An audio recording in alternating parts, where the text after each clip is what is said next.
سلیمان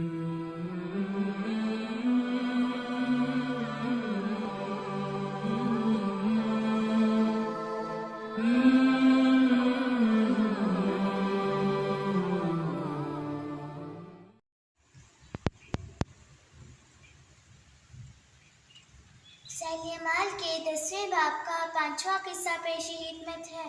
بسم اللہ الرحمن الرحیم۔ حضرت ام سلمہ رضی اللہ تعالی عنہا کے خاوند کی دعا اور ہجرت۔ ام المومنین حضرت ام سلمہ رضی اللہ تعالی عنہا حضور اقدس صلی اللہ علیہ وآلہ وسلم سے پہلے حضرت ابو سلمہ رضی اللہ تعالی عنہ صحابی کے نکاح میں تھیں۔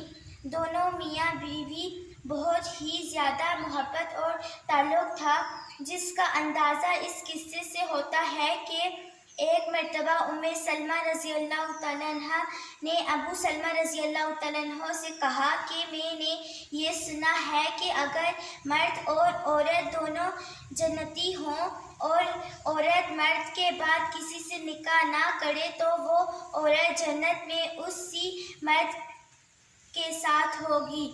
اسی طرح اگر مرد دوسری عورت سے نکاح نہ کرے تو وہی عورت اس کو جنت میں ملے گی۔ اس لیے لاؤ ہم اور تم دونوں عہد کر لیں کہ ہم میں سے جو پہلے مر جائے تو دوسرا نکاح نہ کرے۔ ابو سلمہ رضی اللہ تعالیٰ عنہ نے کہا کہ تم میرا کہنا مان لو گی؟ ام سلمہ رضی اللہ تعالیٰ عنہ نے کہا کہ میں تو اسی واسطے مشورہ کر رہی ہوں کہ تمہارے کہنا مان سکوں۔ ابو سلمہ رضی اللہ تعالیٰ عنہ نے کہا کہ تو میرے بعد نکاح کر لینا۔ پھر دعا کی کہ یا اللہ میرے بعد ام سلمہ رضی اللہ تعالیٰ عنہ کو مجھ سے بہتر خامد عطا فرما، جو نہ اس کو رنج پہنچائے اور نہ تکلیف دے۔ ابتدائی اسلام میں دونوں میاں بیوی نے حبشہ کی ہجرت ساتھ ہی کی۔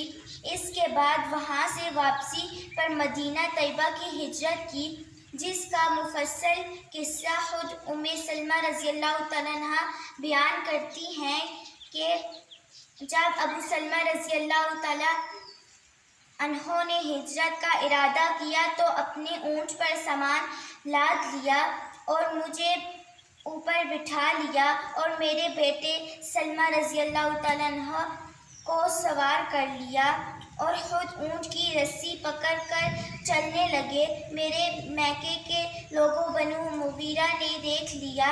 انہوں نے ابو سلمہ رضی اللہ تعالیٰ عنہ سے کہا کہ تم اپنی ذات کے بارے میں تو آزاد ہو سکتے ہو، مگر ہم اپنی لڑکی کو تمہارے ساتھ کیوں جانے دیں کہ یہ شہر در شہر پھرے؟ یہ کہہ کر اونٹ کی رسی کو سلمہ رضی اللہ تعالیٰ عنہ کے ہاتھ سے کھینچ لیا اور مجھے زبردستی واپس لے آئے۔ میرے سسرال کے لوگ بنو عبد الاسد کو جو ابو سلمہ رضی اللہ تعالیٰ عنہ کے رشتہ دار تھے، جب اس قصے کی خبر ملی تو وہ میرے میکے والوں بنو مغیرہ سے جھگڑنے لگے کہ تمہیں اپنی لڑکی کا تو اختیار ہے، مگر ہم اپنے لڑکے سلمہ رضی اللہ تعالیٰ عنہ کو تمہارے پاس کیوں چھوڑ دیں، جبکہ تم اپنے لڑکی کو اس کے خاوند سے دور کر رہے ہو؟ اور یہ کہہ کر میرے لڑکے سلمہ رضی اللہ تعالیٰ عنہ کو بھی مجھ سے چھین لیا۔ اب میں اور میرا لڑکا دونوں ایک دوسرے سے مل نہیں سکتے۔ خاوند تو مدینہ چلے گئے، میں اپنے میکے میں رہ گئی اور بیٹا اپنے ددیال میں پہنچ گیا۔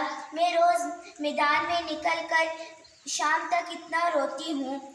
اسی طرح پورا 1 سال مجھے روتے گزر گیا۔ نہ میں خاوند کے پاس جا سکی، نہ بچہ مجھے مل سکا۔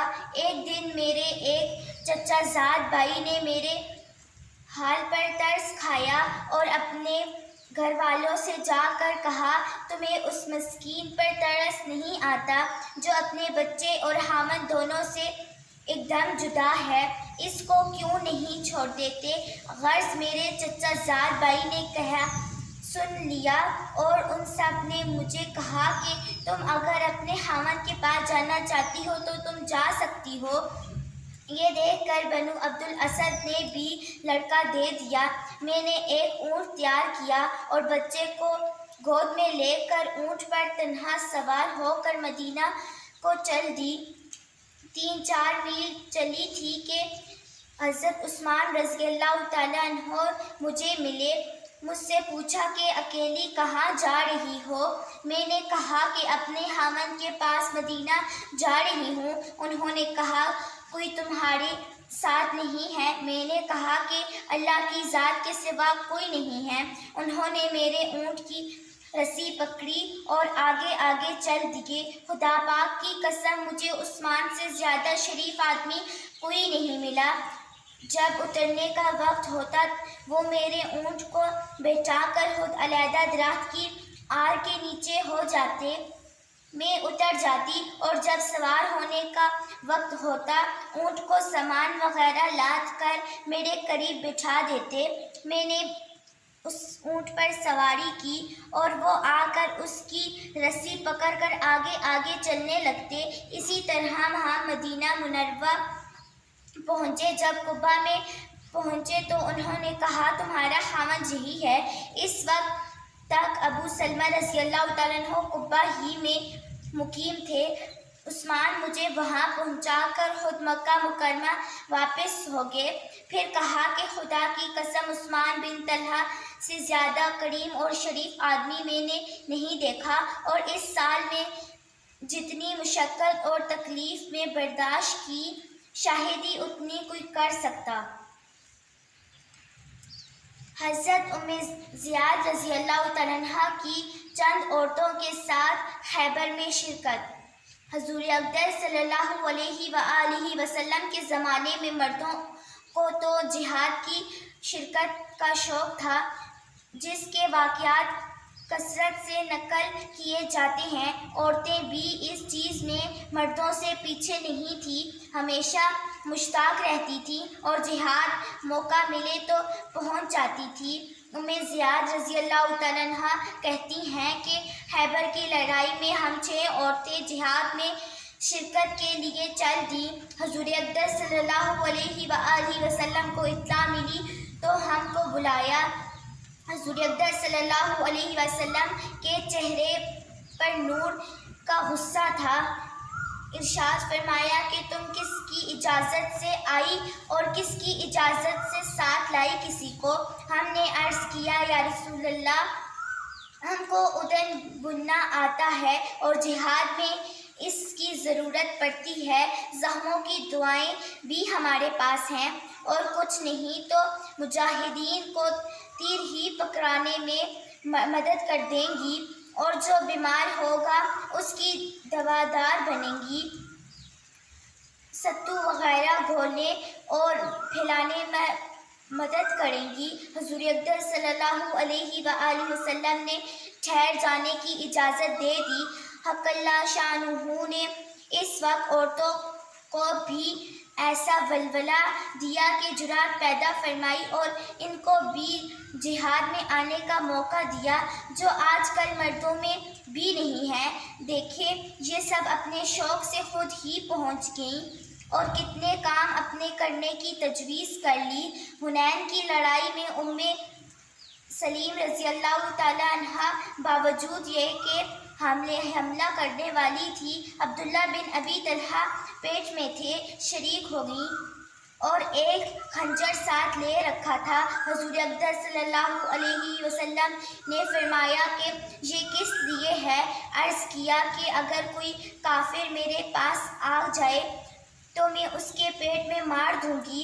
اس سے پہلے احد وغیرہ کی لڑائی میں بھی یہ شریک ہوئی تھی، زخموں کی دوادار تھی اور بیماروں کی خدمت کرتی تھی۔ حضرت انس رضی اللہ تعالیٰ عنہ کہتے ہیں کہ میں نے حضرت عائشہ رضی اللہ تعالیٰ عنہ اور ام سلیم رضی اللہ تعالیٰ عنہ کو دیکھا کہ نہایت مستعدی سے مشق بر کر لاتی تھی اور زخمیوں کو پلاتی تھی، اگر ختم ہو جائے تو اور بڑھ کر لے آتی تھی اور سارے زخمیوں کو پانی پلاتی تھی۔ اگر اور بھی ختم ہو جائے تو اور بڑھ کر لے آتی تھی۔ جو پڑھا سننا اللہ اس پر عمل کرنے کی توفیق عطا فرمائے، آمین۔